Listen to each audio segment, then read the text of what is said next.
Eu quero dar as boas-vindas a vocês, em nome de Jesus. Em certo sentido, eu quero até pedir desculpa, de termos tanta gente, É legal termos tanta gente, mas no meu coração o que eu queria era sentar ali na minha sala e a gente poder numa roda conversar, e dedicar a você um tempo assim pessoal, especial. Por isso o Wagner está aqui também depois para podermos continuar conversando e tal.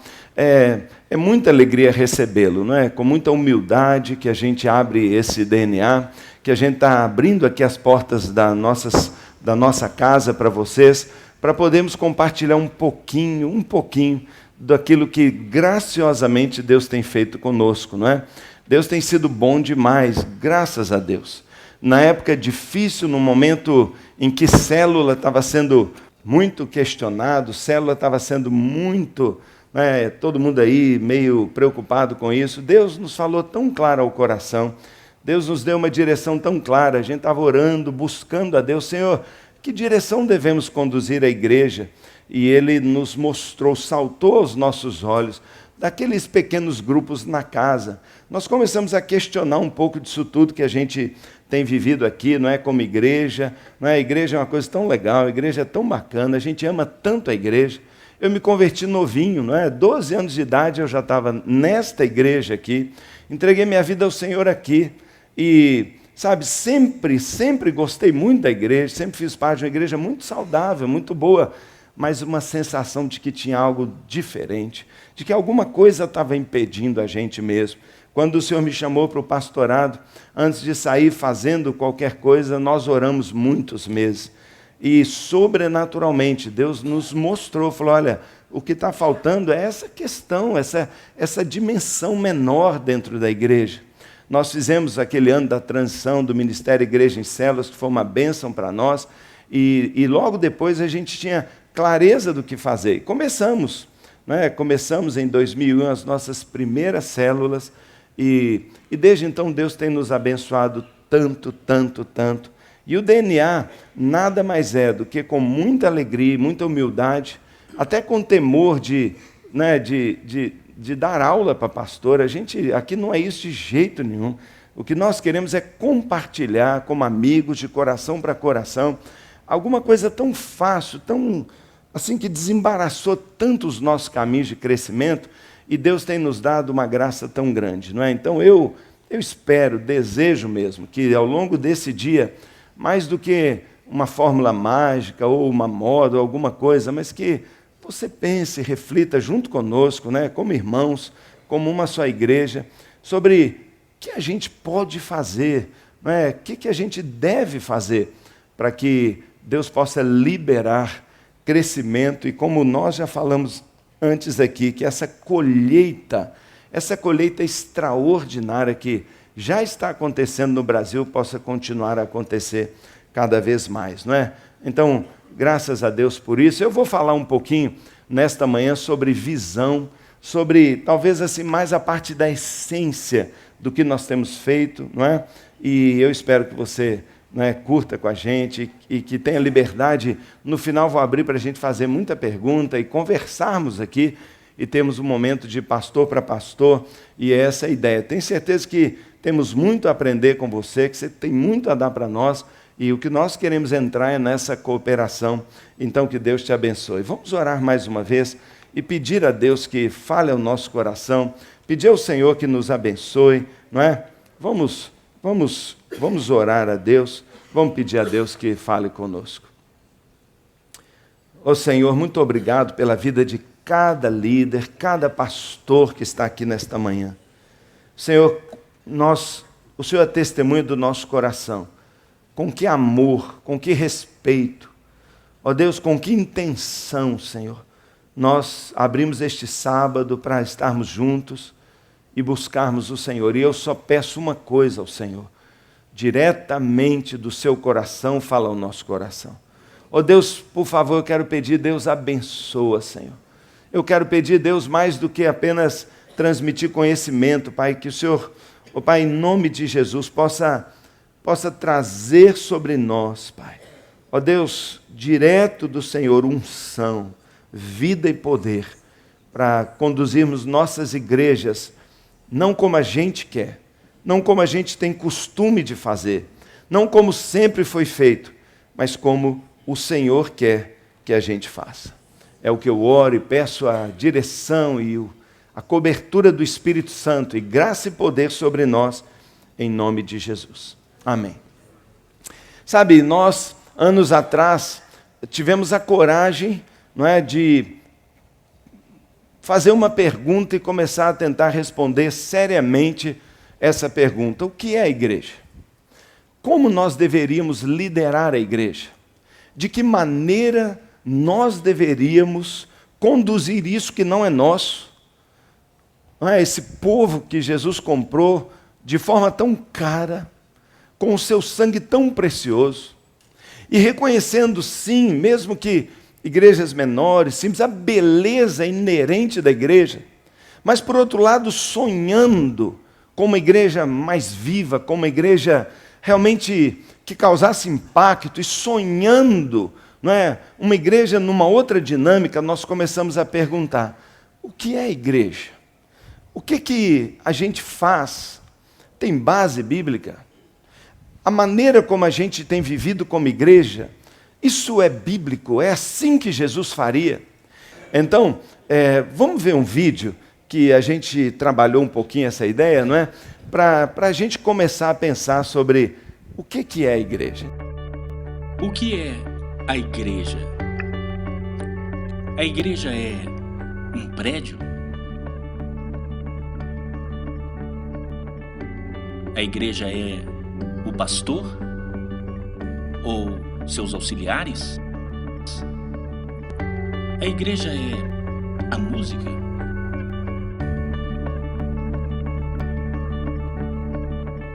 A tradição?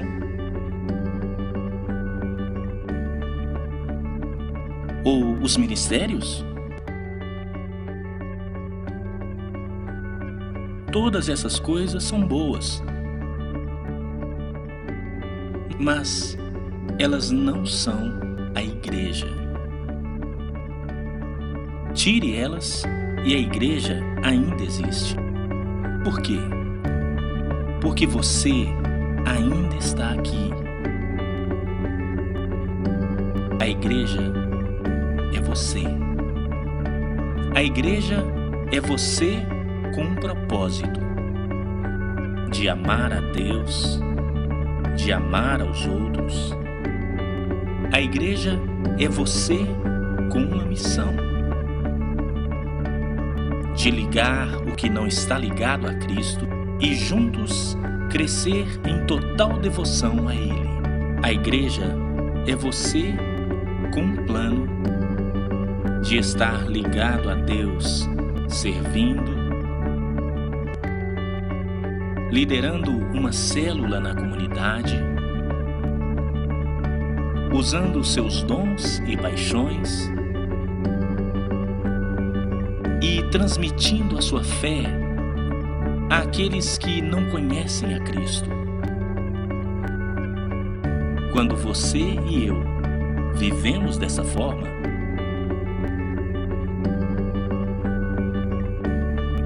todas as coisas que costumamos fazer na igreja tornam-se coisas que fazemos como igreja. Deus deseja isso. O mundo precisa disso. E nós somos chamados para ser isto. O que é a igreja? A igreja é você. O que é a igreja? O que é a igreja, irmãos? O que é a igreja? Será que a igreja é o pastor? E eu tenho medo que, não é? Eu tenho medo especialmente de você, não é? Imaginando se a igreja é pastor, de você ter uma crise existencial e começar, eu não sou a igreja. Irmãos, mas sinto muito te dizer, você, pastor, não é a igreja. E isso parece que a gente pensa que isso não é importante, mas quantas vezes a gente está confundindo igreja com prédio? Vamos lá na igreja. Você já parou para pensar na mudança que pode acontecer na troca de uma palavrinha como na igreja para como igreja? Você já imaginou o quanto a gente é limitado por local? Você já imaginou que as pessoas, a maioria que participam conosco, vão esperar chegar no local para fazerem algo para Deus ou agirem como igreja? Já imaginou o tamanho do limite que isso acaba causando? Será que igreja é prédio? Será que igreja são os pastores? Será que igreja é música? E a gente conhece igrejas que têm ministérios de música extraordinário e atraem pessoas, mas ainda assim, será que isso é igreja? E nós começamos a perguntar essas coisas, sobre as tradições que nós temos, sobre vários ministérios que nós temos. Qual o problema? O problema é que olhar a igreja desta maneira faz com que a gente fique preso naquilo que o Wagner falou ali, paradigmas. Paradigmas que, sem a gente saber, estão limitando a gente. E nós, conquanto uma igreja super legal, bacana, nós nos enxergamos há uns anos atrás completamente imobilizados ou engessados por paradigmas que a gente então não queria mais. Paradigma do templo, do prédio. Paradigma do domingo, vamos domingo na igreja. E de segunda a sábado, a maioria das pessoas vivem igualzinho qualquer pessoa não crente. Paradigma do clero. Aquela ideia de que, não é, eu não sou pastor. E sabe, irmãos, quando a gente começou a pensar sobre isso, isso causou um grande impacto para nós. Por quê? Porque a resposta que a gente foi dando a cada uma dessas questões é não, não, não, não e não. E se nós descobrimos tantos nãos, nós entendemos que a gente tinha que buscar então o sim, ou seja, como positivamente nós teríamos que agir para podermos ser igreja. Como a gente ia poder fazer para ser igreja? Então, nós começamos a trabalhar esse conceito, né? De que igreja é você. Você quem?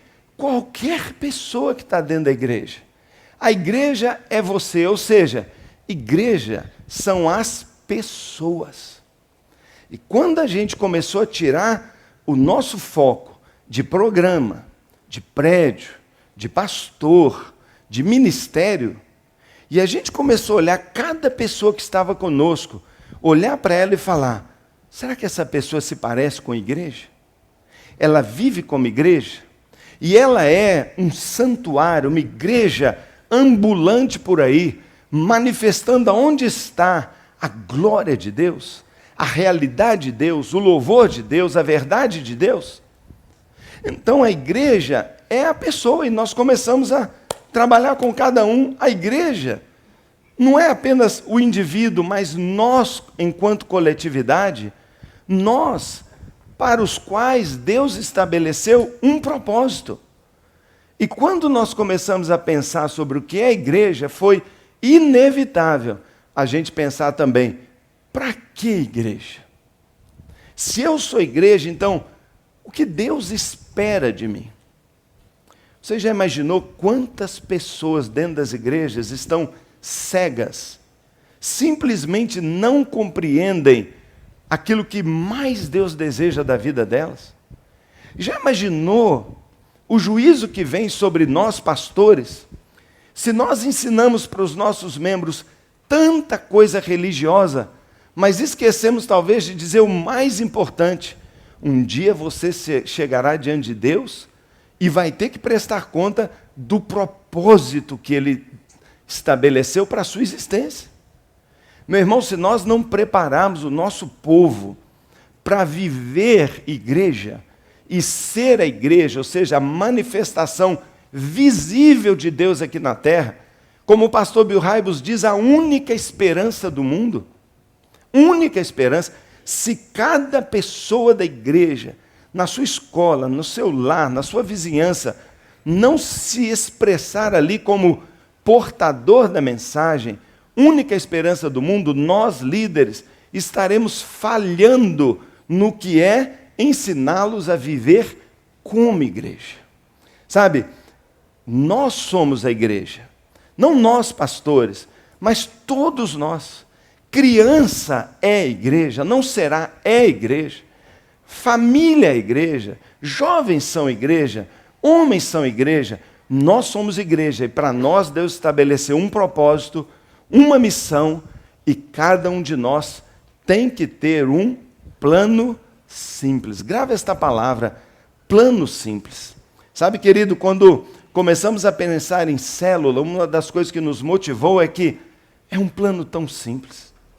Se em algum momento na sua vida, até hoje, você imaginou, não, eu não vou mexer com esse negócio de transição para modelo da igreja, tanto nas grandes reuniões como nas casas, pequenos grupos, porque isso é muito complicado. Aí é que está o engano. É simples. E se tem algo que eu vou tentar convencê-lo nesta manhã, é de que isso é simples e completamente viável. Sabe, irmãos, nós não estamos falando de algo novo, de algo particular desta igreja.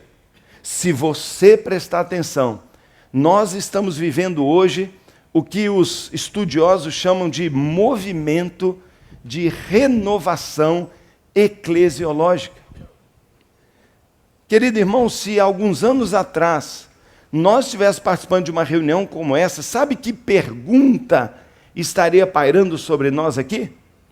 A pergunta seria: você é batizado no Espírito Santo? Porque há um tempo atrás, com o movimento pentecostal, Deus trouxe à baila, à discussão, uma questão chave. Que lugar o Espírito Santo tem na igreja? Mas você repara que há anos que a gente se reúne, encontra, e não é essa discussão. Você percebe que o mais tradicional, junto com o mais renovado, não é isso que está brigando nem separando? E você já percebeu o tititi, a polêmica, não é? A quantidade de livros, de congressos cujo tema é igreja. Igreja. Por quê? Porque o que está fervendo no nosso meio é igreja. O que é igreja? Como eu devo organizar a minha igreja? 3 pastores se encontram, eles não vão falar: você é batizado no Espírito Santo, você já teve tal dom, você acredita que ele já passou, que não passou? 3 pastores se encontram e falam: como é que você está fazendo lá?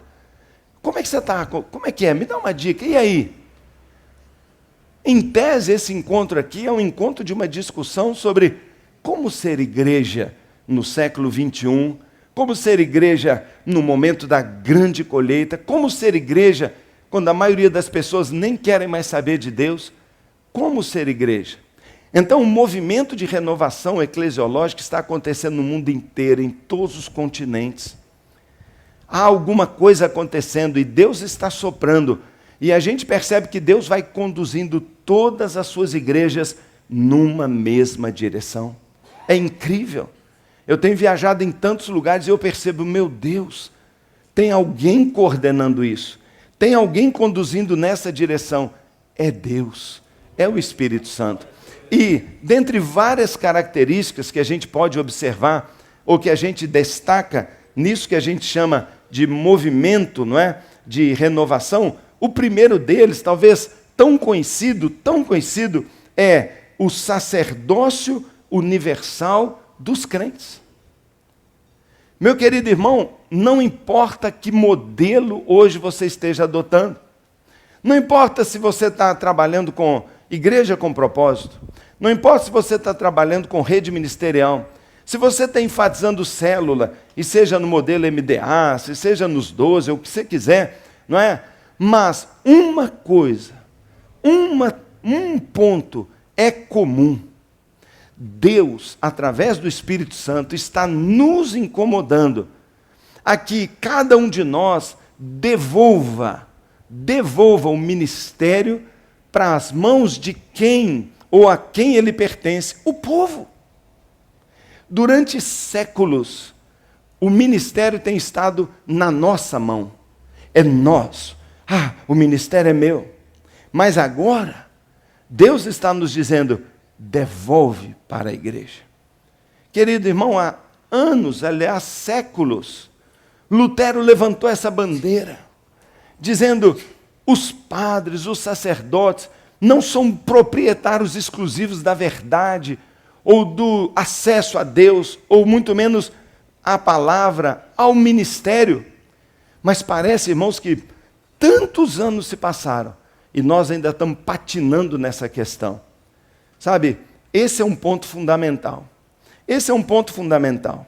Um dos textos chaves que tem, que tem nos conduzido aqui é Efésios capítulo 4, a partir do verso 11. A palavra de Deus que você conhece tão bem diz: e ele designou alguns para apóstolos, outros para profetas, outros para evangelistas, outros para pastores e mestres, com o fim de preparar os santos para a obra do ministério, para que o corpo de Cristo seja edificado. Irmão, que engano que nós temos aqui na interpretação prática deste versículo. Nós pensamos que o pastor pastoreia, o evangelista evangeliza, o mestre ensina. E nós temos procurado na igreja o mestre para ensinar, o pastor para pastorear, o evangelista para evangelizar. Irmão, não é isso que a Bíblia diz que ele deve fazer? Aquele que tem um ministério de evangelista, por exemplo, a Bíblia não diz que é para ele evangelizar, a Bíblia diz que é para ele preparar os santos para evangelizar.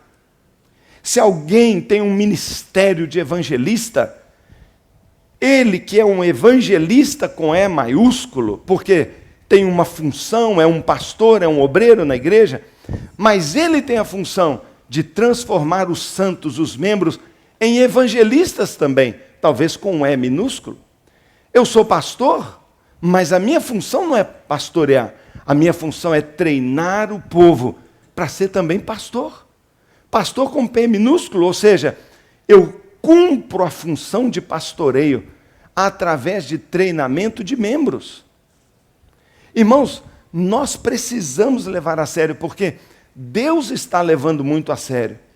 Porque a igreja é talvez a instituição mais ineficiente do mundo, porque poucos estão carregando o piano. 80%, 90% do trabalho da igreja está sobre os ombros de 10%, 15% das pessoas. E isso gera uma ineficiência tão grande. E nós estamos trabalhando na igreja, ao invés de trabalhar como igreja. Então a primeira coisa que eu percebo é que Deus está trabalhando muito nessa questão de o sacerdócio universal do crente. Segundo ponto é o evangelismo e discipulado pessoal. Irmãos, no ano 2000, se eu não me engano, Billy Graham, quando a gente fala Billy Graham, a gente até fala diferente, porque talvez um dos homens mais respeitados, em toda a história da igreja. Nós sabemos que Billy Graham teve um ministério extraordinário de grandes cruzadas. Milhões de pessoas ele evangelizou. Mas há muitos anos atrás, por volta do ano 2000, ele reúne também muitos líderes do mundo inteiro. Nos Estados Unidos, paga a sua ida lá para dizer: eu tenho um recado de Deus para falar para vocês. E ele disse: eu creio do fundo do meu coração que o tempo das grandes cruzadas acabou. E eu creio que Deus quer que a igreja mude a sua maneira de evangelizar e retome o evangelismo pessoal, indo fazer discípulos. Indo no dia a dia, o tempo todo, toda hora, faça discípulos. Meu irmão, o mundo mudou. Talvez a gente não consiga entender o quanto o mundo mudou. Irmãos, as pessoas mudaram, a mentalidade do povo mudou. Você quer que eu dê um exemplo para você? Quando nós falamos desculpa, com todo respeito, mas quando a gente fala sobre padre católico, se você consultar aí, usar uma técnica de entrevista e perguntar para milhares de pessoas qual a primeira palavra que vem na sua cabeça quando eu falar padre, ele vai falar pedófilo. Houve, sem dúvida alguma, alguns deslizes nesta área comprovados, e a gente fica muito triste por isso. Mas a mídia, nas mãos de Satanás, explodiu esse tema. Espalhou e fez questão de semear na cabeça da população e do povo de que todo padre é pedófilo, o que não é verdade. Mas, na estratégia do Satanás, já preparando o campo para o anticristo, ele está se levantando contra tudo que diz respeito a Deus, para trazer descrédito a qualquer tentativa, inibir qualquer tentativa de pessoas buscarem a Deus. Ah, não vou nada com isso não, porque padre é pedófilo. Decepção, descrédito. Sabe, meu querido, quando se fala pastor, você acha que eu estou falando só de padre? Chega para o povo aí e fala pastor, o que ele vai falar na hora? Qual palavra? Ladrão. Eu não sei o que é pior, mas fala pastor, a pessoa já diz. Quantas vezes eu ouço pessoas dizendo para mim, ah, pastor, meu marido não quer que eu vá na igreja, porque ele diz assim, eu não quero que você vá lá dar dinheiro para pastor. Isso é verdade, irmão? Não é verdade. Milhares, milhões de pastores pelo mundo inteiro são as pessoas mais nobres, mais abnegadas, mais sacrificiais, ganham pouquíssimo e tiram do que é seu para ajudar pessoas. Essa é a realidade, mas na cabeça tem uma mentira, porque alguns deslizes são tomados e isso é semeado. Sabe qual é o objetivo? Bloquear os corações e as mentes para o evangelismo. Então o Espírito Santo, que é dinâmico, ele diz, ah é? Ele muda, ele gira. E ele está fazendo em todas as igrejas uma virada. Evangelismo não é profissional, não é programa, é pessoal. Deixa eu te dar um exemplo. Você vai comprar um carro. Você vai comprar um carro. Você vai naquela avenida, aqui em Belo Horizonte tem alguns locais que tem muitas lojas de carro, e você fica olhando ali, pergunta, você chega lá, fala, oi, esse carro está bacana, está ótimo, está uma maravilha, quanto é? Tanto. Está aqui, pronto, levou. É assim que você compra carro? De jeito nenhum. Você vai falar assim, eu posso trazer um mecânico? Eu posso fazer uma radiografia, eu posso fazer uma ressonância magnética, porque a gente fica tremendo, imaginando, ah, deve ter problema. Por quê? Porque a gente fica inseguro. Eu não conheço a história desse carro. Sabe, a gente vai lá para a rua, né? Fazer um ar livre lá, por quê e tal. A pessoa passa ali e fala, não conheço essa pessoa. Em geral, sabe o que está acontecendo hoje? Ele passa e não te dá crédito. Agora, voltando ao carro. Você trabalha ali numa mesma empresa, está procurando um carro. Aí o seu colega de trabalho fala assim, ah, eu estou olhando um carro também. Eu estou olhando um carro e eu estou procurando um carro assim, novo, legal e tal. Eu vou comprar um carro, vou trocar o meu. Aí você fala, não, peraí, você vai comprar um carro novo e vai vender o seu? É, aquele que você cuida dele, que só fez revisão e autorizada, que você todo sábado lava, passa aspirador, escovinha de dente para tirar assim, o grãozinho de areia do tapete, é esse mesmo. Eu compro. Você compra? Que bom. Claro. Quer levar no mecânico? Eu conheço. Conheço você. Você conhece, você confia. Meu irmão, enquanto Satanás tenta levantar descrédito, Deus faz uma renovação na maneira de ser igreja e diz, evangelismo é pessoal. Sabe, o jovem se converte, chega na escola diferente. Ele fala diferente, ele brilha diferente, ele age diferente. Chega uma hora, o colega pergunta, você está diferente, o que houve? Eu estava mesmo querendo falar com você. Tive um encontro com Deus. Sabe, você está na empresa e ele vê como você trabalha. Ele vê como você trata a sua esposa. Ele vê a maneira que você vive e ele fala, eu quero ser como você. Sabe, o pós-modernismo, ele ataca a ideia, eu quero pensar como você. Porque diz, não é? Diz assim, cada um pensa como quiser. Você tem o seu Deus, eu tenho o meu Deus. Tudo bem, mas no pós-modernismo também, o que a gente vê? Eu quero ser como você é. Eu quero essa experiência. Então, irmãos, é a hora, é o momento do evangelismo pessoal. É cada um ganhando cada um. É a gente estabelecendo o grupo de relacionamento, e isso é antigo. Quando Paulo é liberto ali da prisão, junto com Silas, vai para a casa do carcereiro, ele afirma ao carcereiro: crê no Senhor Jesus, e será salvo tu e tua casa. E casa ali não é lar, é oikos. Essa é a palavra muito comum do ambiente celular. É aquele grupo de pessoas que está próximo de mim, sobre o qual eu tenho influência. Quem me conhece e confia e vai ver: caramba, você mudou mesmo. E o impacto que cada um promove na sua casa, ali Deus quer ganhar. E é isso que nós temos visto aqui, uma explosão de conversões. Por quê? Porque as pessoas estão ganhando as pessoas ao lado. Meu querido irmão, pensa. O que é a igreja? Um programa. A gente faz uma cruzada evangelística, 500 pessoas tomam uma decisão, quantas ficam na igreja? Eu me lembro quando eu era jovem, morava no Rio de Janeiro, fizemos uma campanha, Cristo quer morar em Copacabana. Sabe, até avião, dando rasante na praia com uma faixa, não é? Anunciando Jesus, nós fizemos lá. Carreata, cantores famosos. Tivemos naquela época, na nossa cruzada, cerca de 400 decisões. 6 meses depois, não é? Eu que coordenava aquela parte de avaliação, nós fomos ver quantas pessoas ficaram na igreja. 2.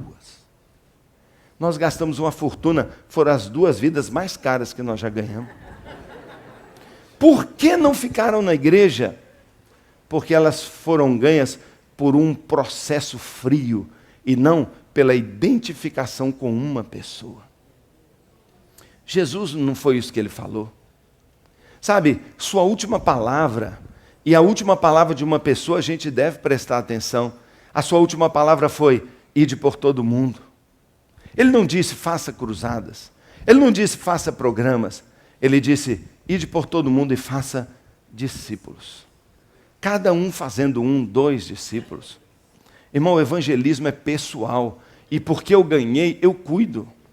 Isso é o que está, eu creio, assim, no centro do coração de Deus. Ganhar pessoas para Cristo e cuidar delas muito bem. E eu creio que todo o resto que tem na igreja, edificação, adoração, família, amor, cuidado, pastoreio, deve ser para apoiar, alimentar, potencializar o ir e fazer discípulos. Então, isso não é do movimento celular, isso é algo geral. E olha, terceira característica comum em todas as igrejas, na África, na Ásia, na China, nos Estados Unidos, na América do Sul, na Europa, pequenos grupos. Se você trabalha com propósito, você sabe, lá tem os pequenos grupos, rede ministerial, pequenos grupos, célula, a base são os pequenos grupos. Por quê? Por quê? Porque as pessoas estão sozinhas. Porque as pessoas estão perdidas no meio das multidões, dos trânsitos. Porque as pessoas querem ser valorizadas. Elas querem ser mais do que um número. Então, nós trabalhamos na nossa ênfase, o coração mesmo do nosso trabalho são os pequenos grupos. Isso pode levar você a pensar o quê? Então vocês não fazem mais cultos? Claro que fazemos. Acabei de dizer que nós construímos um prédio de milhões ali embaixo, um lugar lindo. Por quê? Valorizamos as grandes reuniões. Valorizamos as cantatas, os musicais, a adoração, o abraço, as grandes mensagens proféticas que dão direção à igreja. Mas nós sabemos que a transformação mais profunda, que a vida cristã mesmo é vivida, é num pequeno grupo. Que a pessoa, para aprender, tem que ouvir, mas ela tem que falar também. Que ela tem que, confessar para Deus os seus pecados e Deus perdoa, não é? Mas tem que confessar para o irmão também. Olha, eu estou tendo dificuldade, porque Tiago diz, aí vai ser curado. Sabe, irmão, são tantos benefícios de alguém participar de um pequeno grupo, tantos benefícios. Por quê? Porque cada pessoa é tratada individualmente. E já imaginou no pequeno grupo a questão do evangelismo? Já imaginou? Vamos lá na minha igreja? Não, muito obrigado. Se a gente quer continuar amigo, não me chame mais para ir na igreja. Eu não gosto de igreja. É isso que a gente mais ouve. Agora, do outro lado, tem uma reunião lá na minha casa. Vai ter uma pizza. Já imaginou? Segunda-feira passada agora, toda segunda-feira eu tenho a minha célula. Segunda-feira agora, nós fizemos o dia do amigo. Sabe o que nós tivemos lá? Um churrascão. Oh, dá um glória a Deus. Glória. Estava bom demais, irmão. Você não acredita, picanha. Você já evangelizou com picanha, irmão? Irmão, é uma isca gordurenta. O peixão morde mesmo, irmão.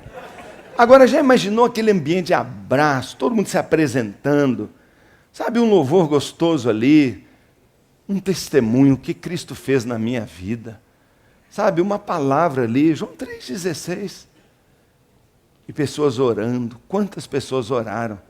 Sabe, homem velho, empresário rico, cheio de lágrimas nos olhos.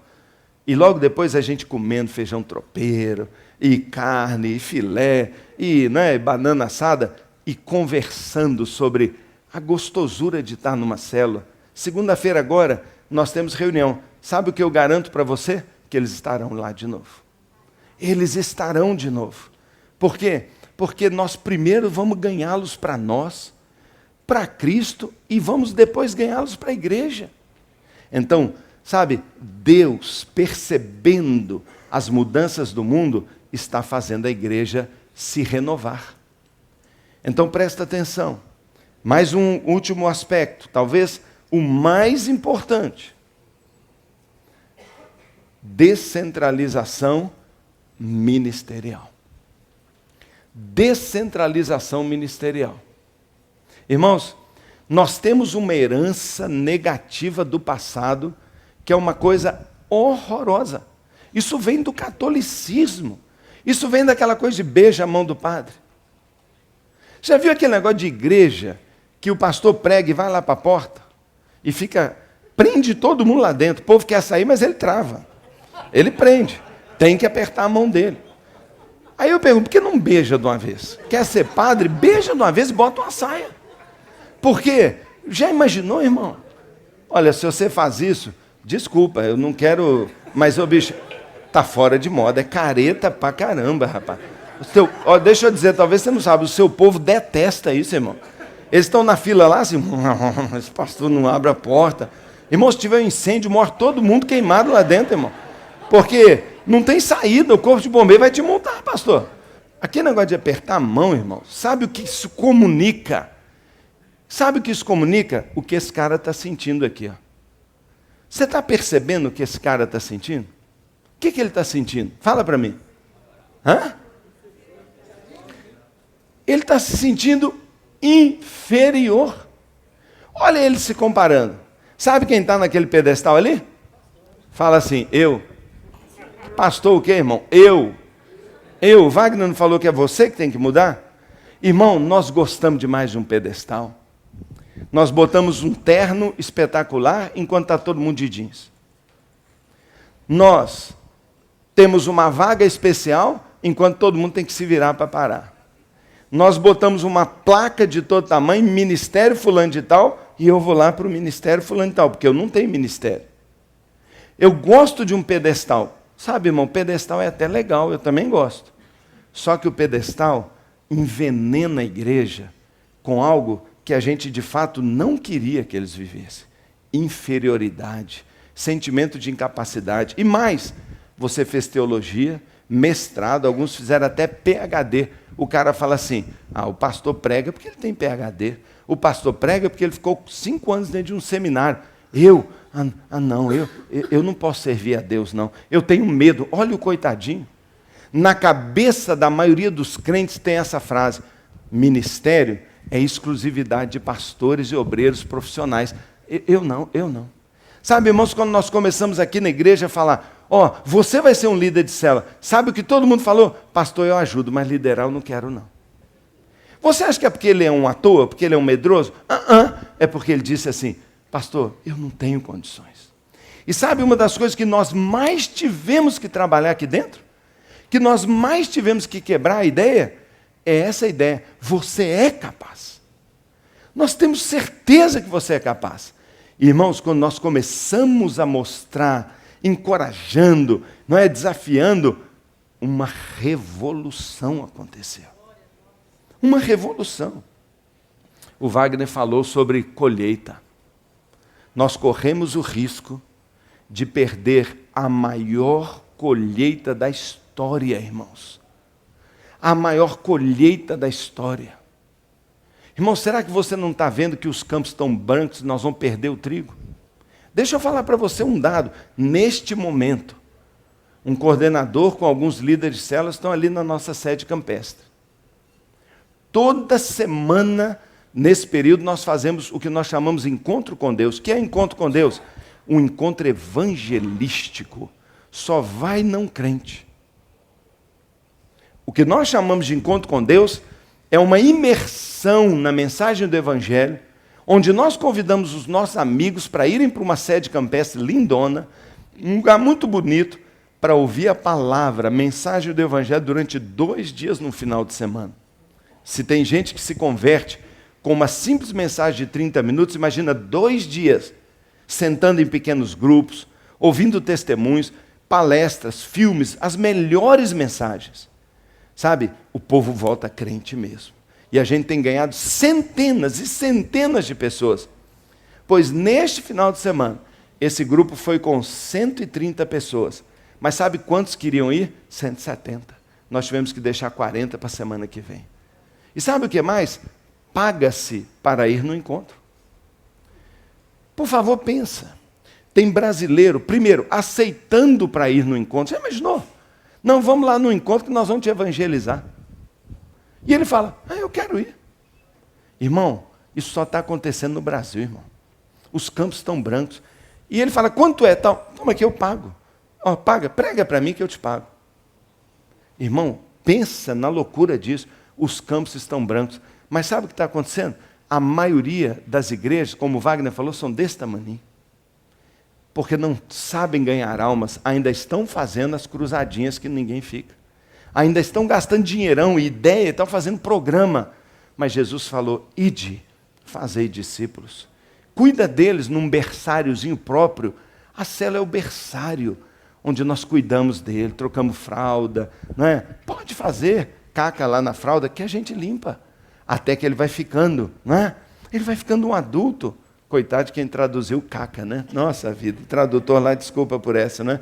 Mas já imaginou, irmão? Nós corremos o risco de perder a maior colheita da história. Sabe por quê? Não é porque o povo não quer, não.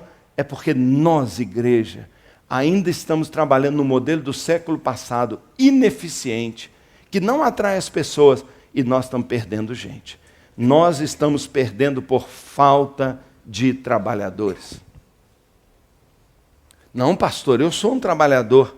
Mas, meu irmão, um pastor pode fazer o quê?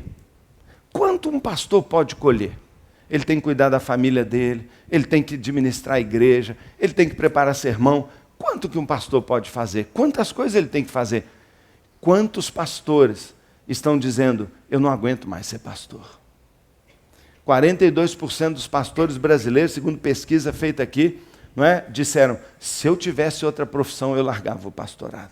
Porque, de um lado, os pastores estão esgotados, sobrecarregados. E do outro lado, sabe o que o membro da igreja está falando? Eu vou para uma outra igreja, porque aqui eu não me sinto usado. Eu vou para uma outra igreja onde vão me dar oportunidade, porque eu também tenho um anelo. Eu quero ser grandemente usado por Deus. Irmão, o pastor não está aguentando, está triste, frustrado, chateado que a igrejinha dele não vai para frente, e o povo também chateado, que o pastor não deixa ele fazer nada. O que nós temos que fazer? Juntar os dois, mudar a função. Pastor não é mais o faz tudo. Pastor treina e transforma um membro no quê? O que o membro tem que ser? Trabalhador da colheita. O que o membro da igreja faz? Trabalhador da colheita. Não é pastor que gera ovelha. Pastor cuida da ovelha.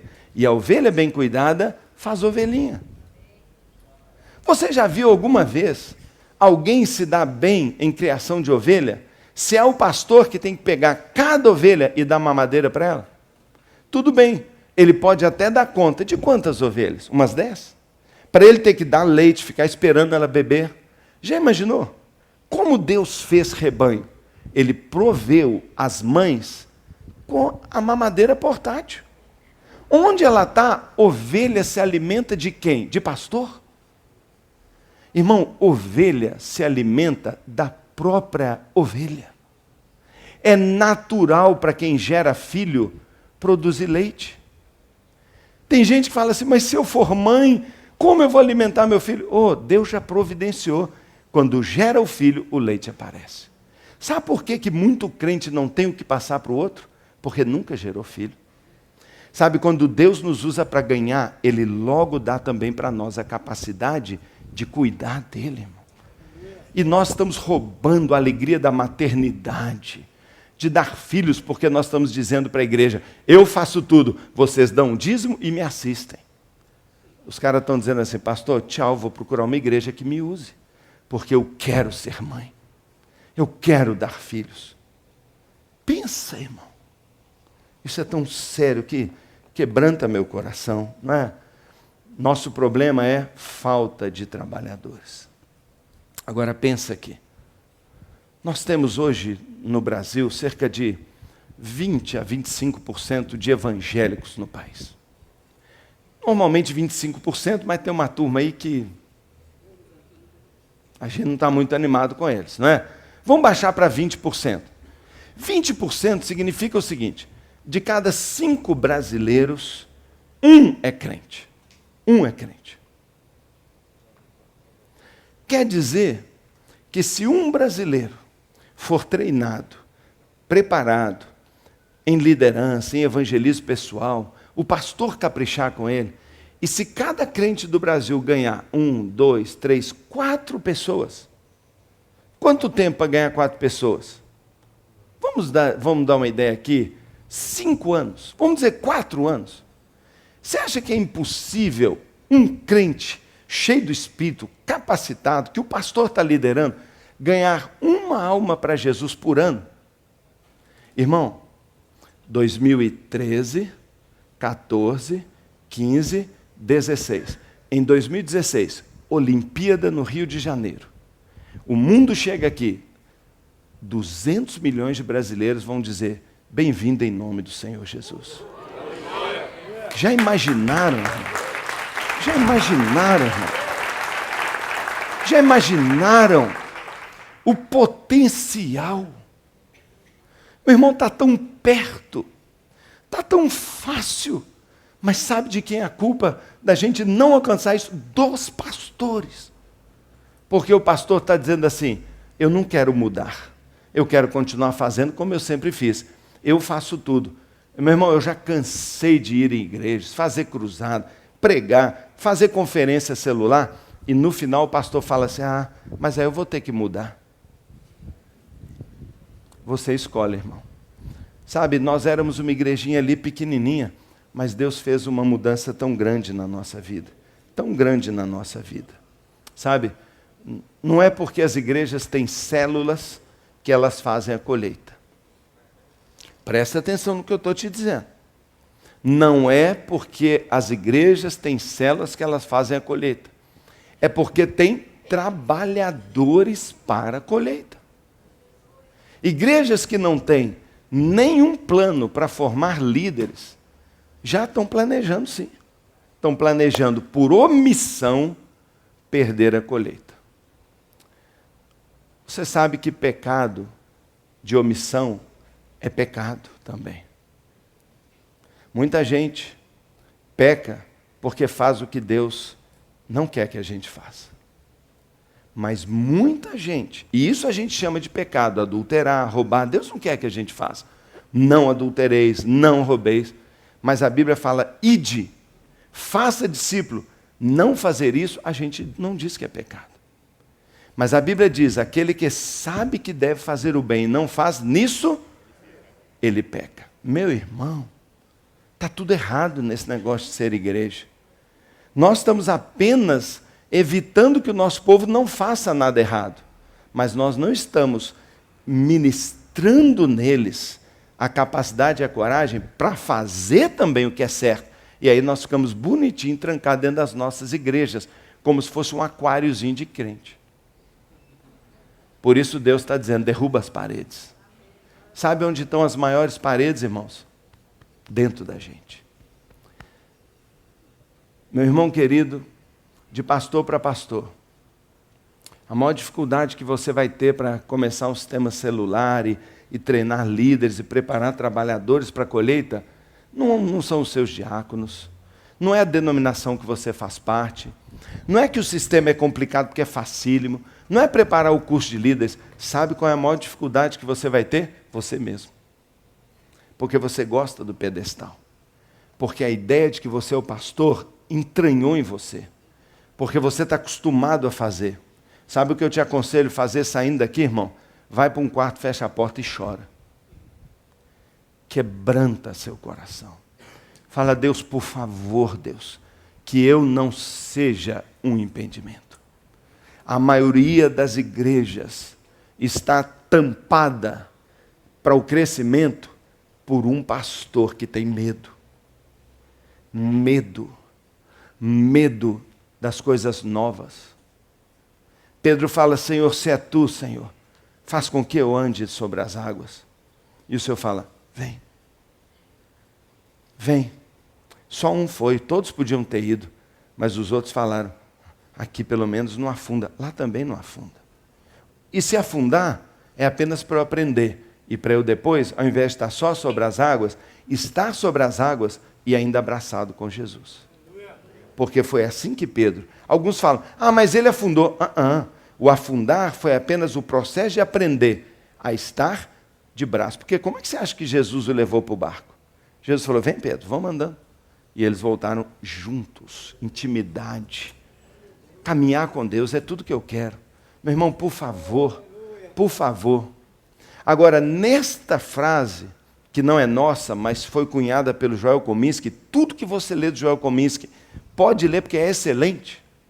Mas, nessa frase está o nosso DNA.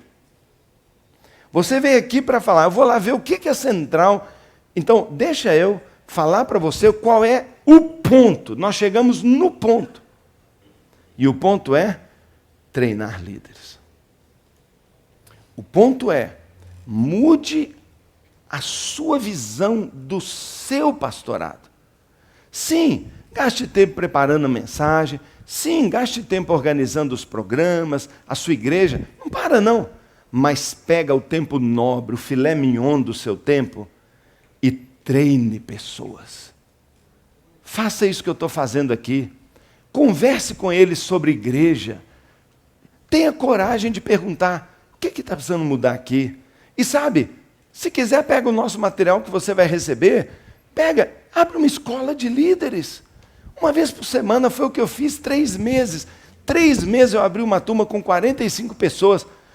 Sabe, de 85 líderes que eu levei para um retiro, para desafiar, os 45 toparam.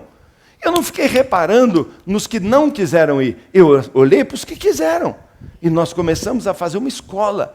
Eu nem sabia direito o que falar, e você talvez nem precise. Só de estar junto e você estar dizendo: Deus vai usar você, Deus vai usar você, Deus vai usar você. E daqui a pouco, orientá-los a escolher uma casa. E nós ajuntamos esses 45 em grupinhos.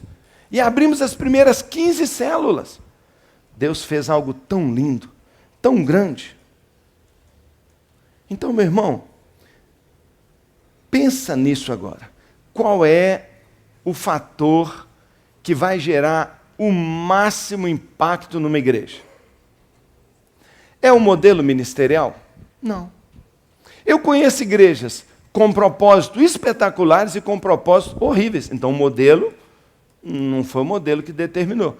Eu conheço igrejas em células maravilhosas e igrejas em células que não saem da encrenca. É o ministério pastoral?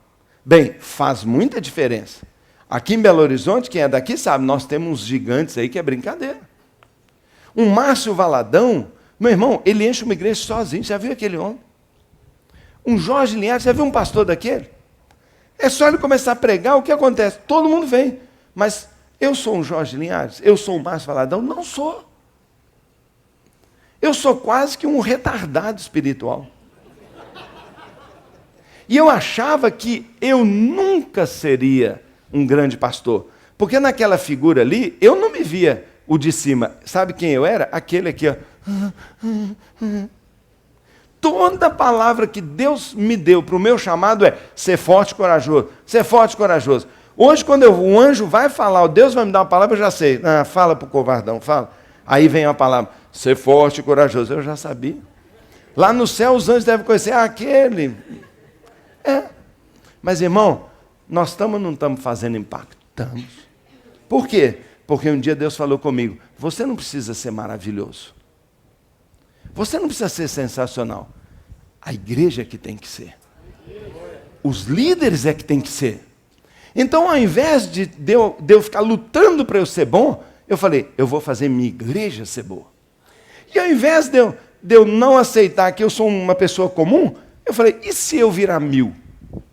Meu amigo, 1000 eu te garanto que eu passo esses grandão aí. Porque 1000 vale mais do que 1, por melhor que ele seja. E se você começar a juntar, em vez de só você, 10 líderes, depois 20, 50. Já imaginou 100 pessoas que têm o seu DNA, são trabalhadores da colheita, e para eles a igreja não é sua não, é nossa. Mas tem gente que não quer, pastor fala, não, é minha. Meu irmão, se você ficar nessa, tudo bem, você vai ficar sua ou nossa, qual você prefere?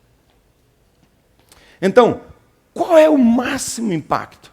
Nós descobrimos que o maior impacto é o desenvolvimento de liderança.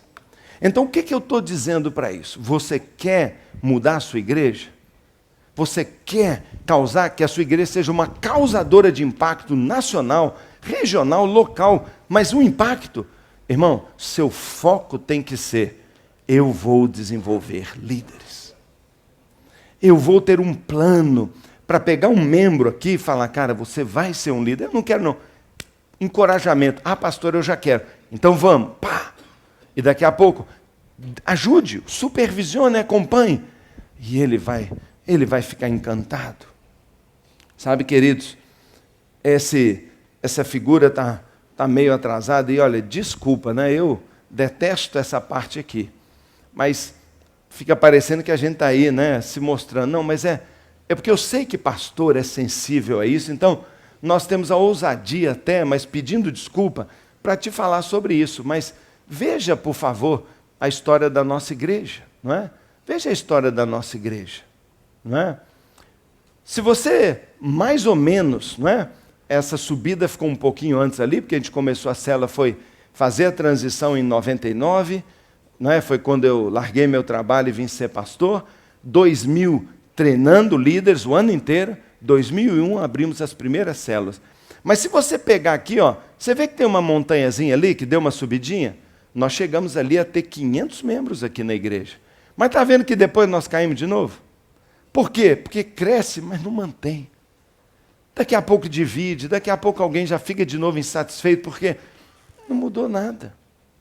Mas em 2001 nós abrimos as nossas primeiras células e fizemos a transição para o modelo celular em 2001, não é? E olha o que aconteceu em termos de curva. Olha o que aconteceu. Hoje nós temos cerca de 8.000 pessoas se reunindo conosco toda semana.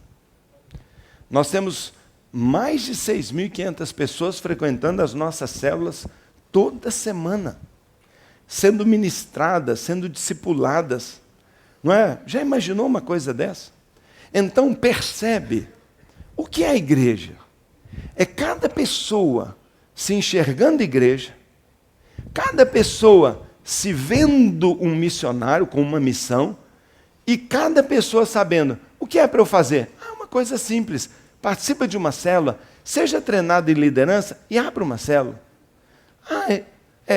Então, 40 anos. 40 anos nossa igreja teve em média 300 membros. E em 10 anos a nossa igreja, né, foi para milhares de pessoas.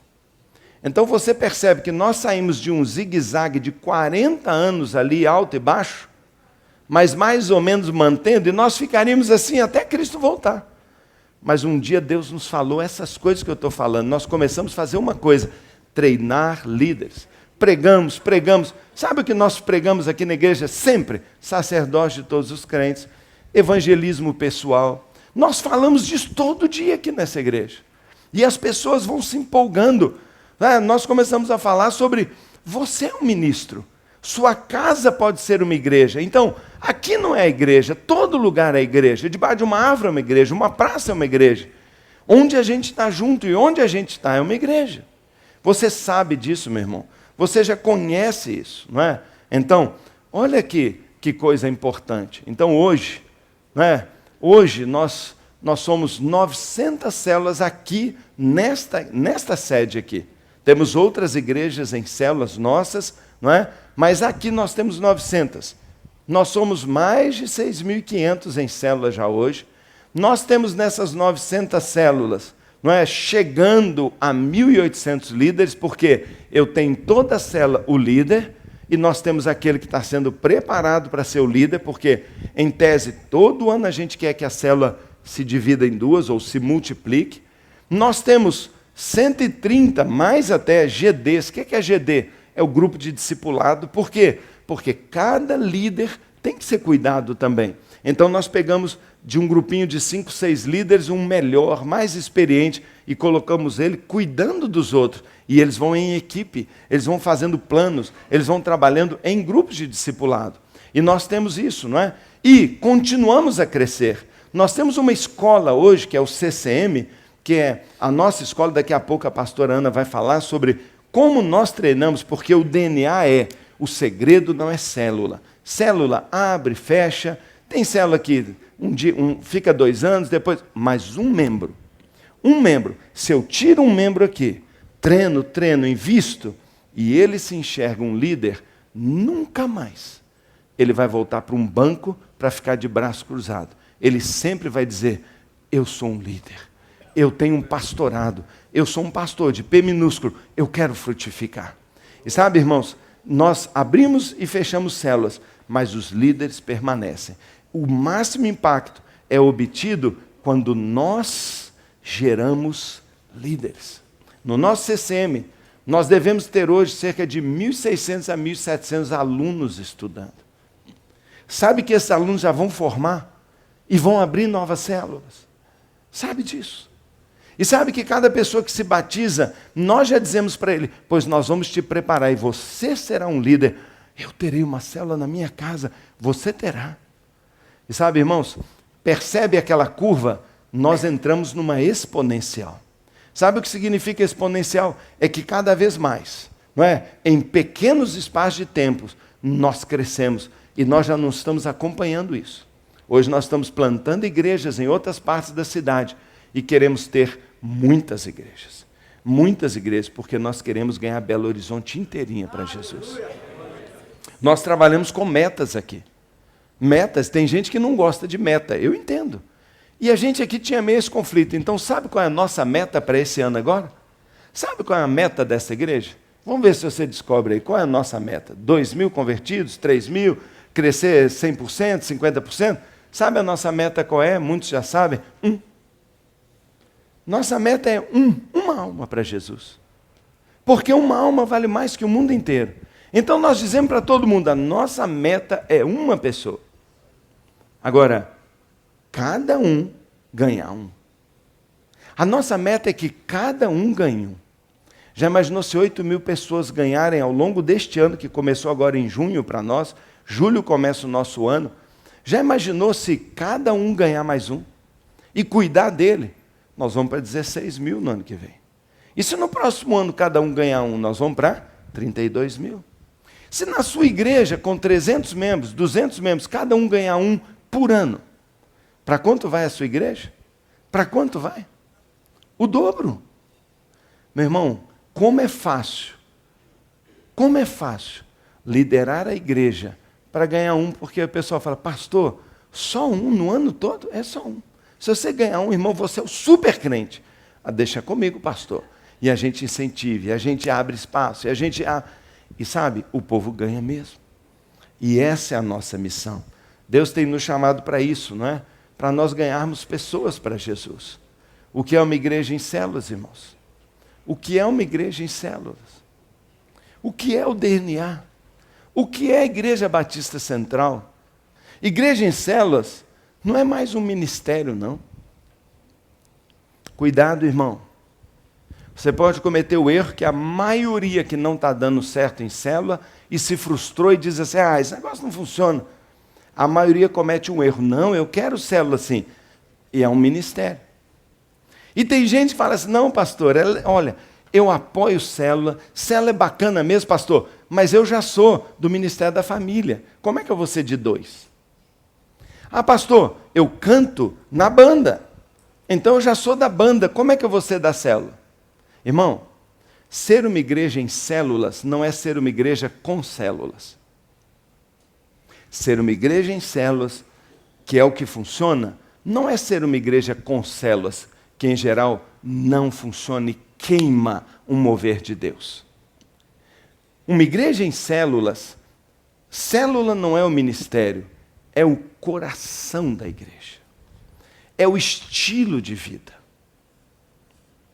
Nós não dizemos que a igreja é uma igreja de 2 asas, tipo, nós temos as grandes reuniões, as bandas, não é? Os ministérios, e nós temos também a célula. E aí a pessoa escolhe, ou eu vou para cá, ou eu vou para cá. Ser uma igreja em célula, a gente faz com que cada membro tenha as 2 asinhas nele. Ele vai participar da grande reunião, mas ele faz parte de uma célula também. Quando eu era, crente aqui, com meu pastor e membro da igreja, ele dizia para mim, você quer ser um crente bacana? Você quer ser um crente nota 10? Vai nos cultos do domingo e venha na reunião de oração das quartas-feiras. E nós tínhamos aquele cultinho que quase ninguém vinha. Eu vinha, porque eu queria ser um crente bacana. E eu vinha. Sabe, agora eu estou nos cultos de domingo, mas eu vou na minha célula. E agora, todos têm que participar disso. Então, o tocador da guitarra lá, pode tocar a guitarra dele. O regente do coral vai dirigir o coral, mas ele lidera uma célula, porque ele é da igreja. E nós não aceitamos de maneira alguma qualquer pessoa, qualquer líder, que não esteja vivendo a igreja. Pastor, então, não pode ser líder de louvor alguém que não lidera uma célula? Você vai chamar para liderar o louvor alguém que não é membro da sua igreja? Mas ele é. Não, ele é de qual? Só do culto? Não quero não, obrigado. Porque a nossa igreja é célula. Temos uma mesma linguagem.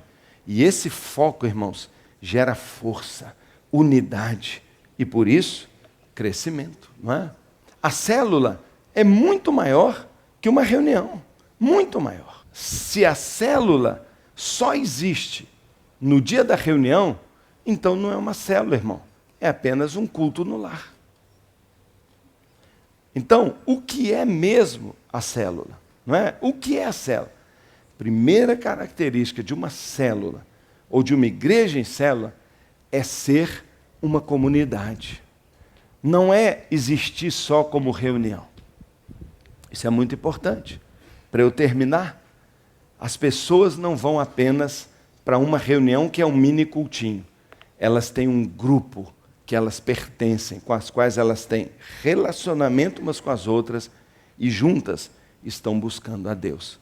Essa reunião vai acontecer num dia, mas eles vão sair também para passear, eles vão pedalar juntos, eles vão para uma academia, eles vão ser amigos. No dia do aniversário, a turminha liga e ali nós temos o quê? A igreja completa, vivendo o pastoreio, vivendo essa característica, não é? Vivendo essa característica. Então, essas são as funções mais importantes de uma célula. Célula gera informalidade na igreja. Célula gera amizade e comunhão. Célula gera evangelismo pessoal. Célula permite o crescimento ilimitado da igreja. Nós temos ali embaixo um prédio com pouco menos que 3.000 lugares. Se eu tivesse chegado a 3.000 lugares, pronto, minha igreja não cresce mais. Mas ela vai continuar crescendo, mesmo eu tendo um prédio de 3.000 lugares só. Por quê? Porque ela não cresce por causa do prédio, ela cresce como igreja, e não na igreja. Então, crescimento ilimitado, oportunidade ministerial para todo mundo, o pessoal fica vibrando, porque a igreja me valoriza, e eu compartilho e faço parte do pastorado da igreja e da liderança, junto com o meu pastor. Não é? A célula cuida das pessoas, pastoreio. Por quê? Porque quando alguém falta, quando alguém adoece, quando alguém perde um ente querido, a célula fica sabendo. Às vezes eu não fico, mas a célula fica e a pessoa é cuidada. É maravilhoso, irmão. Isso não é uma maravilha mesmo? Então esses são os propósitos da célula. Crescer em relacionamento com Deus, desenvolver relacionamento uns com os outros, não é? Providenciar apoio e cura uns para os outros, providenciar cuidado pastoral adequado, equipar e treinar as pessoas, desenvolver novos líderes, ganhar pessoas para Jesus. E é isso que nós temos feito. É isso que nós temos feito. E esse é o DNA, meu irmão. Deus está fazendo um movimento de renovação das igrejas. Deus está fazendo um movimento tremendo de renovação das igrejas. E talvez você veio aqui procurando uma nova visão. A Batista Central está... É a mesma coisa que você sabe. E o que você sabe, nós radicalizamos e estamos botando em prática. E olha, se eu posso de pastor para pastor dizer para você, eu quero dizer, conte conosco. Nós queremos inspirá-lo, andar junto. E nós queremos, principalmente, ajudá-lo a ter coragem de fazer um passo tão simples. Mudar o seu papel. Sabe, irmãos, nós temos, nesse tempo aqui, finalmente a ficha está caindo e a gente está descobrindo que nós não mudamos ninguém. Você já descobriu que a gente não muda ninguém? Quantos anos eu tentei mudar minha esposa? Nunca consegui mudá-la. Mas sabe que o nosso casamento mudou? E o nosso casamento é tão lindo. Sabe por quê? Porque ela mudou, mas não fui eu que a mudei. Sabe quem que eu descobri depois de um tempo que eu podia mudar? Só a mim mesmo. E eu comecei a mudar. E quando ela começou a ver que eu mudei, ela começou a mudar também. Nós entramos num ciclo virtuoso. E a gente começou a melhorar. E eu cada vez me animava mais a mudar a mim mesmo, percebendo que minhas mudanças provocavam nela reação. Meu irmão, se você ficar dizendo, minha igreja não quer nada, a minha igreja não sabe evangelizar, a minha igreja é morna, a minha igreja não sei o quê. Irmão, eu podia reclamar tudo da minha esposa. A minha esposa não é carinhosa comigo, eu sou com ela. O que você semear, você vai colher. E tem pastor que fica querendo colher o que não semeou. Então o que nós fazemos aqui? Nós investimos na vida dos líderes para cuidar deles. O nosso DNA é treinar pessoas para fazer o ministério. Que Deus te abençoe, meu irmão. Que Deus te ajude, te empolgue em algo que Ele está fazendo no mundo inteiro. Está fazendo no Brasil. Você faz parte deste mover. Muito, talvez a maioria do que eu falei que você já sabe. Então vamos lá, vamos pegar essa onda. Porque juntos nós vamos fazer um milagre. Vamos ganhar essa nação todinha para Jesus. E o Brasil será a primeira nação inteira convertida a Cristo. E se tornará mesmo no maior celeiro de missionários. E numa mudança, um impacto em todas as nações da terra. Que assim seja e Deus te abençoe.